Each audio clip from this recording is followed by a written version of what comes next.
જૂનાગઢ જિલ્લાના માંગરોળ તાલુકાના લોએજ એસડીબી સ્કૂલ ખાતે કન્યા કેળવણી મહોત્સવ તેમજ પ્રવેશ ઉત્સવનો કાર્યક્રમ યોજાયો છે। કાર્યક્રમ દરમિયાન ધોરણ 1માં પ્રવેશ મેળવનાર 9 દીકરીઓને ₹2100ના બોન્ડ તેમજ ₹250 થી બેંક એકાઉન્ટ ખોલી આપવામાં આવ્યા હતા। સ્વર્ગસ્થ લક્ષ્મણભાઈ એ નંદાણીયા વિવિધલક્ષી સેવા કાર્ય ટ્રસ્ટ દ્વારા છેલ્લા 5 વર્ષથી બેટી બચાવો બેટી પઢાઓ અભિયાન અંતર્ગત આ અનોખી પહેલ કરવામાં આવી રહી છે।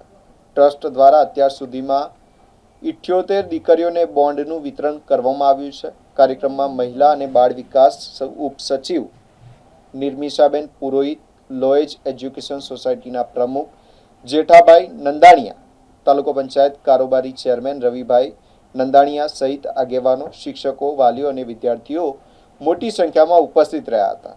કાર્યક્રમના અંતે એક પેડ માં કે નામ અભિયાન અંતર્ગત વૃક્ષારોપણ કરી પર્યાવરણ જાગૃતિનો સંદેશ અપાયો છે।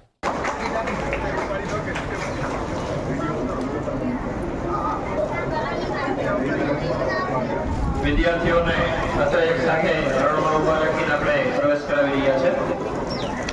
કોઈ પણ બાળક જ્યારે શાળામાં પોતાનો પ્રથમ ડગલું માંડે છે ત્યારે તેની ઉંદરને ધૂળનો ગણગણાટ તરીકે અપાવાય છે કે સૂર નથી પણ સૂરનો ઉકાર છું, ભાષાનો અર્થ એ શબ્દનો પ્રકાર છું, ચટ્ટાન તોડીને માર્ગ કાઢે જરૂર, ધીમા છતાં સતત।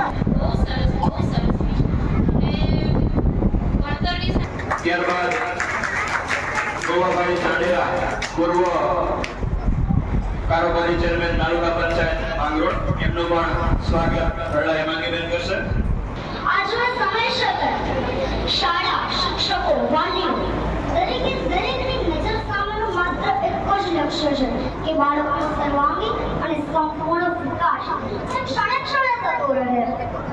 કોઈ પણ બાળક જ્યારે શાળામાં પોતાનો પ્રથમ ડગલું રાજુભાઈ, રાઠોડ ક્રિસ, જલ્પેશભાઈ, શેખ કબીર, મોહસિનભાઈ અને બાબરોડિયા હીર રામભાઈ।